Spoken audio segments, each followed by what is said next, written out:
Hi everyone, this is Karren on Lifestyle, and today I'd like to walk you through making a piece that looks like this. This is another one of my hand building with ceramic pottery. Thank you for watching. Today we're going to do a vase. I really like the way this is constructed. There's a couple of different techniques going on here. I've wrapped it. I've put an applique on it. I've got this wonderful spout that's kind of fun. So there's some underglaze on here. So I really like this piece, and I wanted to walk you through some of the techniques I use to make it. Let's get started. Okay, real quick, couple things.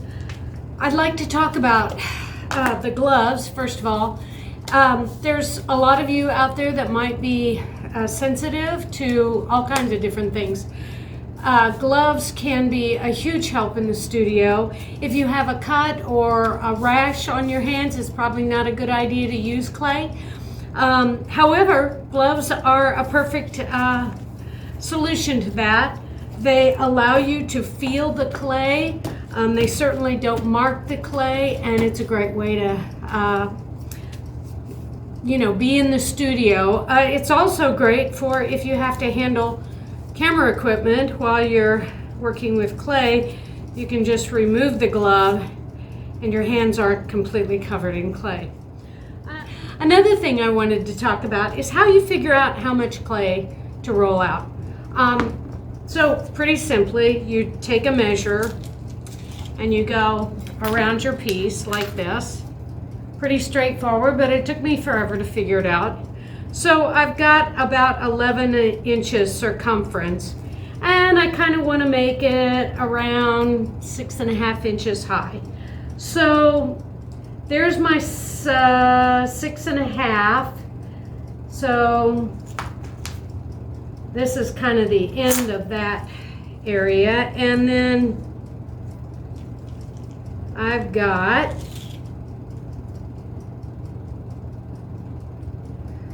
around 15 inches here. What did I say? 11. So I've got plenty of clay. I'm going to have plenty of clay in this. Now I just want to get it even. I want to get the bubbles out, and I want to compress it. And remember, we make it even by using our 2 sticks. So here we go. So I'm not sure that you can see all these little air bubbles in here. But what I'd like to do is sort of, once again, go over the fact that when you're reusing clay, many times you get these little air bubbles in here. And it won't hurt your piece as long as you get rid of them as much as possible. And it makes sense because any air in the clay is going to expand during the bisque firing process. And it might cause cracks in your clay. So another great trick here is to use newspaper as a barrier between the form that I'm going to use to make a cylinder and my clay. And newsprint can be used because any print that gets on the piece is going to burn off in the kiln. So a nice barrier between my form and my clay is this newsprint. It's going to cause it to slide right off.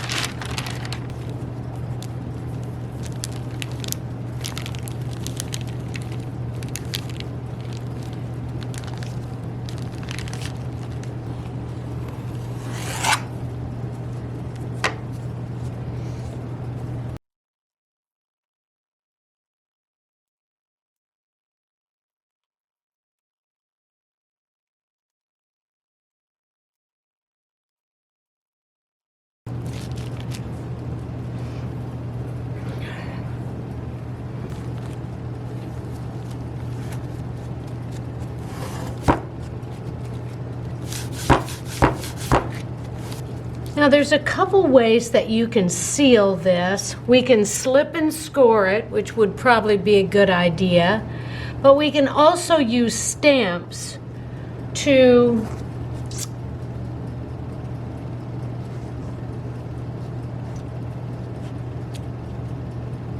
compress the clay together. So this is a little slip that I've made. Whoops, there you go. Out of, actually it's white clay, which is not the same color as the clay that we're working with. We're working with Missouri Gold today. But since this isn't going to show,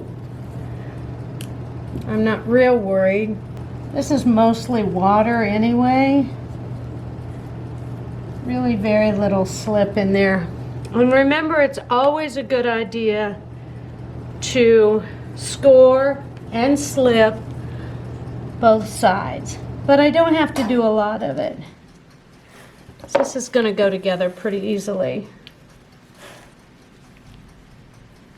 Can you see that? Yeah, kind of. Still haven't gotten my... Okay. So I've sort of got a rustic line going on here. There's a couple of things we can do. Let's just smooth it out. Smooth all that texture away. And we can always trim this.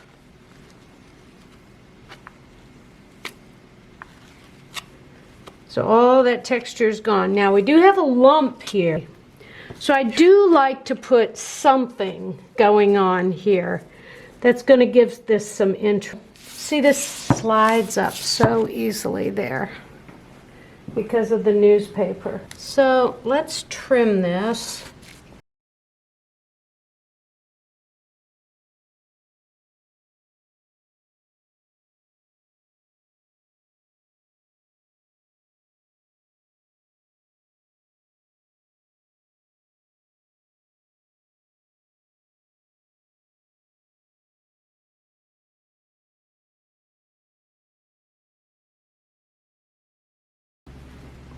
Okay, so I've got my piece here. Now I need to make a bottom and some appliques, some interesting appliques for this. So in keeping with sort of the oblong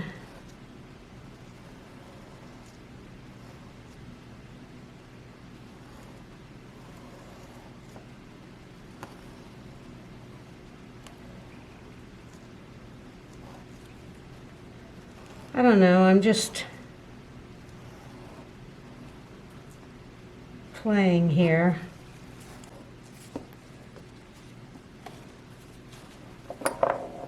Is that showing at all? Sort of. Okay. I kind of got this going on. I've got some of these going on. Not sure. Okay. Another thing that's really fun on this piece right here is this kind of spout that sort of appears kind of out of nowhere. And I do this by actually cutting a piece out and then creating an oval here like this and laying it on the piece. So in order to figure out where my oval's gonna, how big it's going to need to be, let's go ahead and cut out. Okay. What do I want to do here? I sort of want to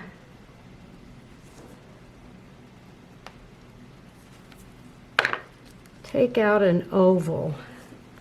Now remember, the oval that we're going to put on this has to go around here and raise up and sort of out a little bit.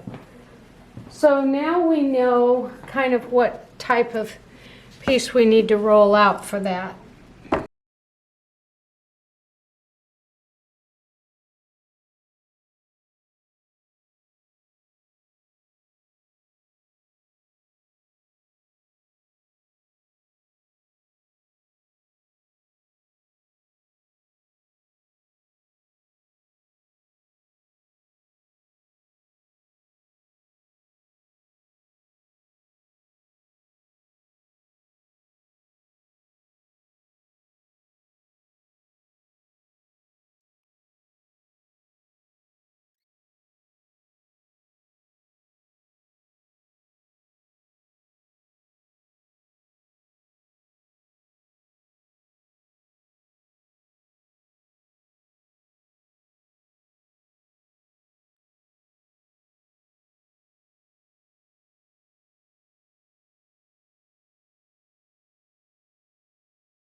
Okay.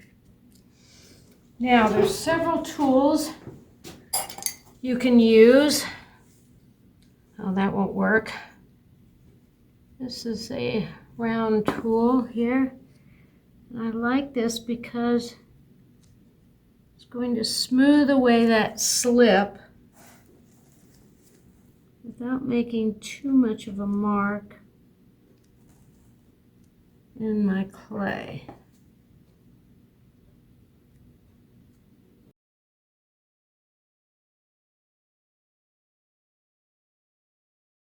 Okay, two.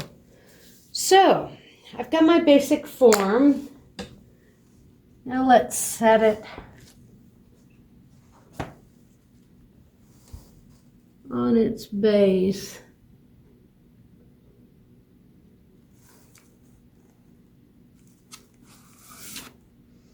Okay, so that came out really nicely. So now what I'm going to do is work on the inside of the piece, kind of marrying these pieces, getting them all smoothed out on the inside, putting a coil down, a little snake like we did on the baker, to make sure that the seal on the bottom of the vase is perfect. And I'll meet you back here when that's done.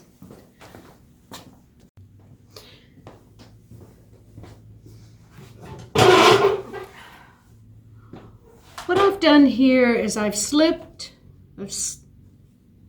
my my base, put it on a wear board, a little board, so that I can move it around easily, give it some stability. And then I made a snake, basically a coil. And I made sure that the coil was going to fit inside my vase. So I don't have to get in here and kind of mess around with it after the fact. It makes it just a little bit easier.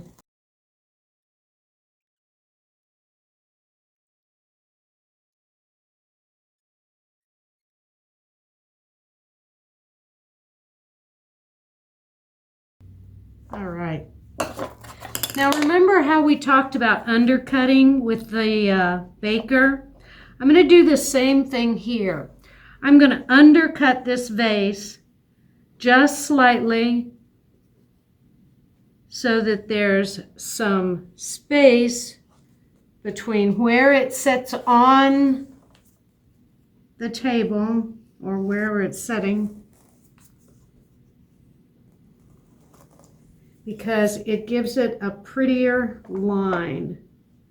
So sometimes it's easier to undercut first and then smooth. You'll kind of find your own way. But remember to undercut. Makes it look a lot better.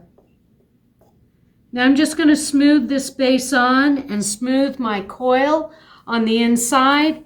Continue to making this tight. Make sure it's watertight, and I'll see you in a few. You've seen me smooth things out lots and lots of times. It's probably my most favorite part. It's just kind of working the clay when it's this level of softness.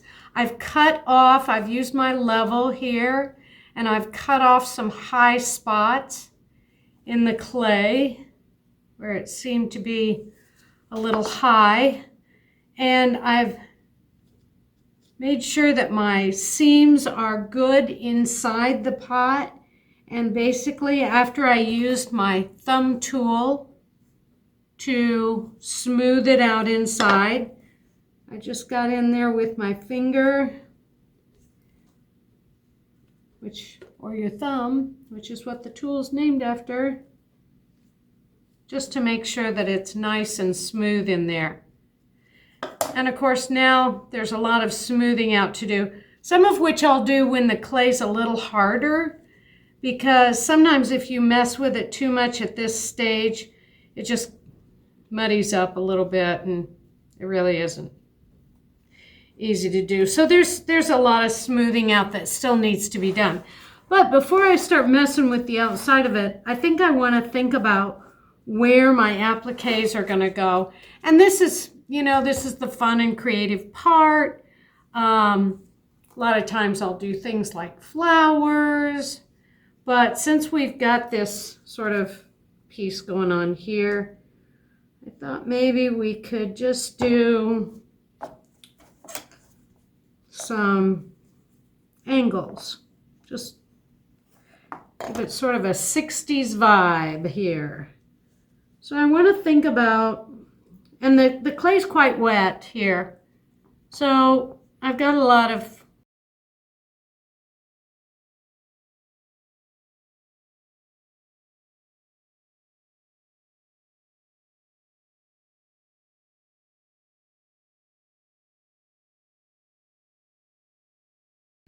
okay. Now, remember how we have this kind of rustic line going up and this business going here? I kind of want to make some reference marks here. And what I've done is I just drew a line from this piece up.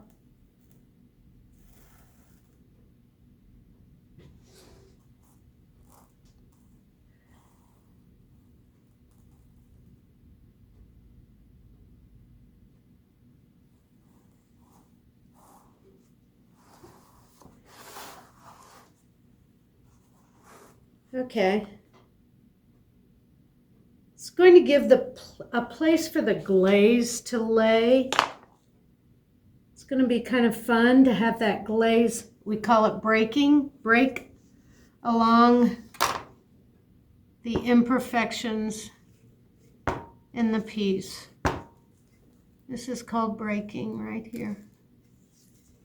The clay breaks, and so or the glaze breaks, so it's lighter in one area than another.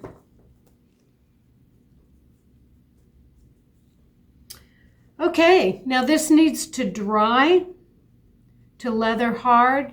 Then I'm going to shape it a little more to make sure that it's just not only sealed, that's right along that line where we put the pieces together.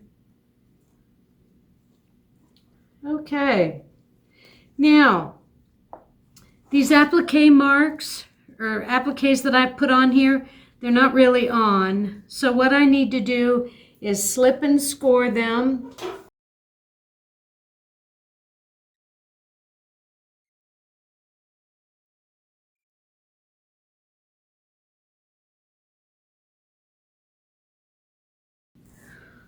Okay. That's it. We're going to let it dry, trim it up later, and you'll see the glaze process as well.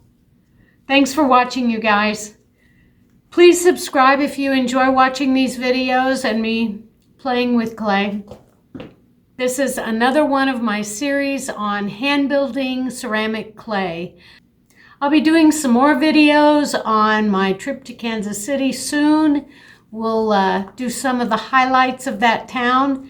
It's kind of my hometown, so I love it. And hopefully hear some jazz. Later on, I'd like to do some jewelry making as well. I enjoy that, and it's a lot of fun. It's kind of one of those things you can do at home. You don't require a lot of investment.